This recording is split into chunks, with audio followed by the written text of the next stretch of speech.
Asal ku jamai jumbai jubahnya, aku pasti sembuh. Dan perempuan itu sembuh. Salve sahabatku, saudaraku yang terkasih. Kembali kita berjumpa di hari ini. Damai Kristus kiranya selalu beserta kita. Dan semoga hari ini kita semua dalam keadaan sehat walafiat, rohani, jasmani, jiwa, dan badan kita. Salam sehat selalu, tetap semangat.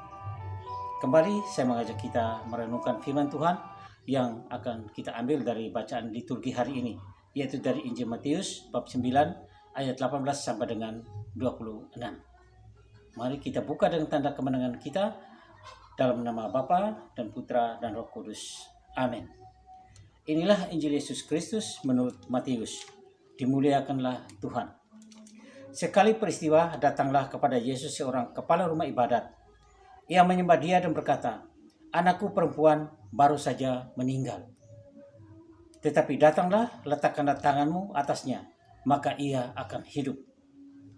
Lalu Yesus pun bangun dan bersama murid-muridnya mengikuti orang itu. Pada waktu itu seorang wanita sudah 12 tahun lamanya menderita pendarahan, maju mendekati Yesus dari belakang dan menjamah jumbai jubahnya. Karena katanya dalam hati, "Asal ku jamah saja jubahnya, aku akan sembuh." Tetapi Yesus berpaling dan memandang dia serta berkata, "Teguhkanlah hatimu. Hai anakku, imanmu telah menyelamatkan dikau." Maka sejak saat itu juga sembuhlah wanita itu.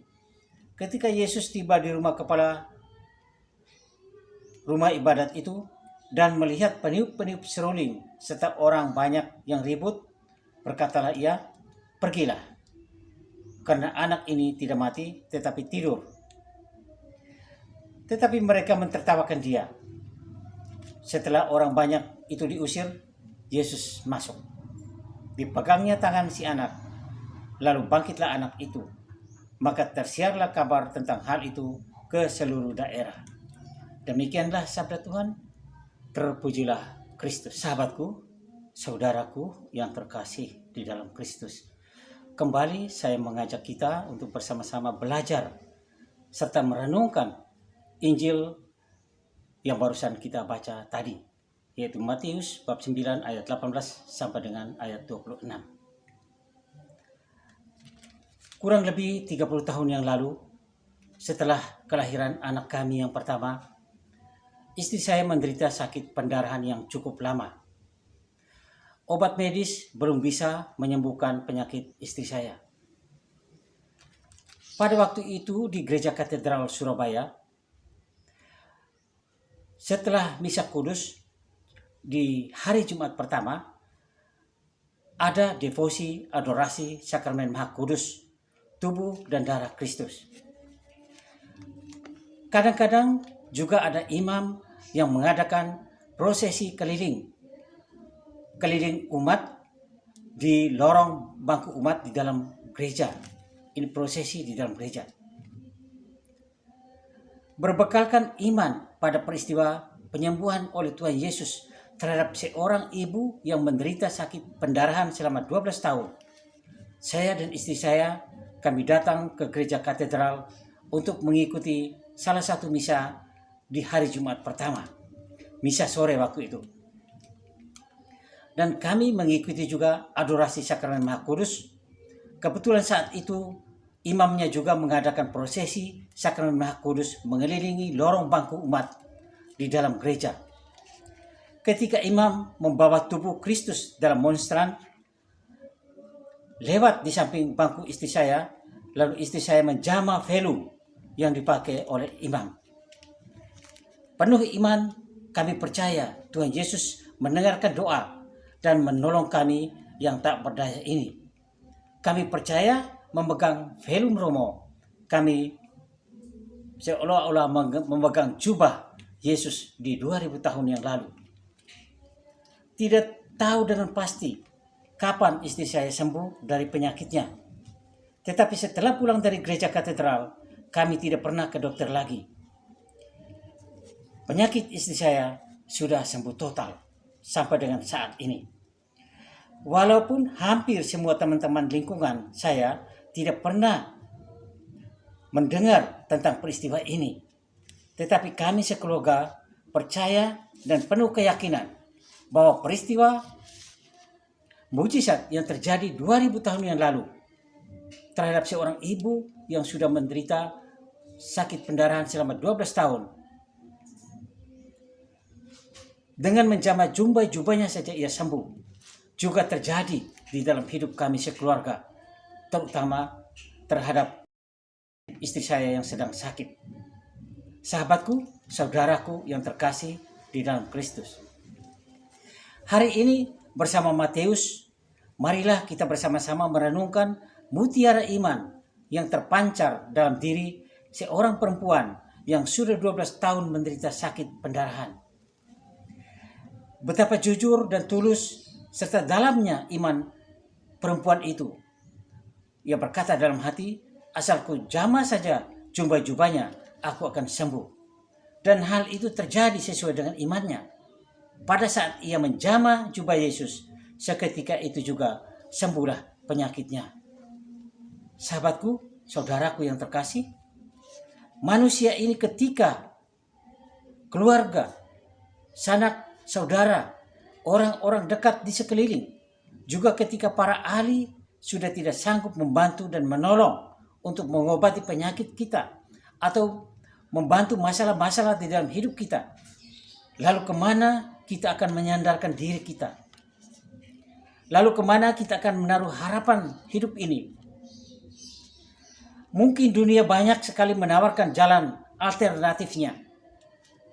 Tetapi bagi kita seorang murid Kristus, bagi kita yang beriman akan Yesus Kristus, Sang Penyembuh ajaib, yang juga membangkitkan orang mati, seperti peristiwa dalam Injil tadi, terjadi pada kepala rumah ibadat. Maka tidak ada jalan lain bagi kita, kecuali datang kepada Dia, yaitu Yesus Kristus, dan kita akan merasakan betapa besar kasih-Nya kepada kita. Kita harus percaya bahwa peristiwa mujizat tidak hanya terjadi di 2000 tahun yang lalu, tetapi mujizat itu terus terjadi kapan saja dan di mana saja. Asal orang mau percaya Yesus, asal orang memiliki iman akan Yesus Kristus, sebagaimana iman perempuan dan kepala rumah ibadat untuk kesembuhan orang perempuan itu dan anak kepala rumah ibadat itu.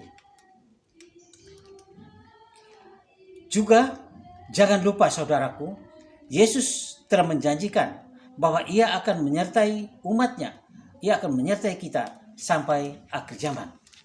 Dan Yesus telah membuktikan itu, pernyataannya itu lewat kehadirannya dalam sakramen-sakramen, terutama sakramen Ekaristi, tubuh dan darah Kristus, tubuh dan darahnya. Sahabatku, saudaraku yang terkasih, lewat adorasi sakramen tubuh dan darah Kristus, istri saya telah sembuh dari sakit fisiknya, tetapi juga ketentraman batin. Itu kami sangat percaya. Tuhan bukan hanya menyembuhkan sakit fisik istri saya, tetapi juga batin menjadi tentram, damai. Bahkan bukan hanya istri saya seorang, tetapi kami sekeluarga besar merasakan bagaimana indahnya kasih Tuhan Yesus kepada kami lewat istri saya yang sembuh dari sakitnya. Memang luar biasa dan benar sekali apa yang dikatakan oleh penulis surat kepada orang Ibrani, bahwa iman adalah dasar dari segala sesuatu yang kita harapkan dan bukti dari segala sesuatu yang tidak kita lihat. Di dalam Ibrani bab 11 ayat 1. Dua orang dalam kisah Injil tadi sungguh-sungguh memiliki kepercayaan total terhadap kuasa Yesus. Tanpa ragu, mereka menyerahkan seluruh harapan mereka ke dalam tangan kuasa dan kasih Tuhan Yesus. Dan harapan mereka tidak sia-sia, karena Tuhan melihat iman mereka dan Tuhan menjawab doa-doa mereka. Dalam peristiwa mujizat kesembuhan dua orang, yang satu perempuan sakit pendarahan dan yang satu lagi anak kepala rumah ibadat yang telah meninggal, tetapi dibangkitkan kembali oleh Yesus, menandakan bahwa kesetiaan dan kepedulian Allah kepada umatnya sangatlah besar. Kesetiaan Allah tidak pernah dibatasi oleh waktu, juga dibatasi oleh tempat. Kapan saja dan di mana saja kasih Tuhan, mujizat Tuhan bisa terjadi. Kalau Tuhan berkehendak, mujizat itu akan terjadi kepada orang yang menaruh harapan, kepada orang yang beriman kepadanya. Yesus diutus Bapa untuk menyelamatkan umat manusia dalam keutuhannya, baik jiwa dan badan, baik rohani maupun jasmani. Di dalam seluruh waktu hidup manusia, tidak terbatas oleh waktu, tidak terbatas oleh tempat. Demikianlah renungan singkat kita hari ini. Semoga semakin meneguhkan iman kita. Marilah kita berdoa. Tuhan Yesus, kami bersyukur dan berterima kasih sebab meskipun belum pernah menjamah jubah-Mu secara langsung, namun Engkau memberi kesempatan kepada kami untuk mengalami kasih-Mu lewat imam kami, lewat romo kami dalam sakramen Maha Kudus. Amin. Kemuliaan kepada Bapa dan Putra dan Roh Kudus, seperti pada permulaan, sekarang, selalu, dan sepanjang segala abad. Amin. Dalam nama Bapa dan Putra dan Roh Kudus. Amin. Semoga kita semua selalu dalam lindungan dan berkat kasih Tuhan Yesus.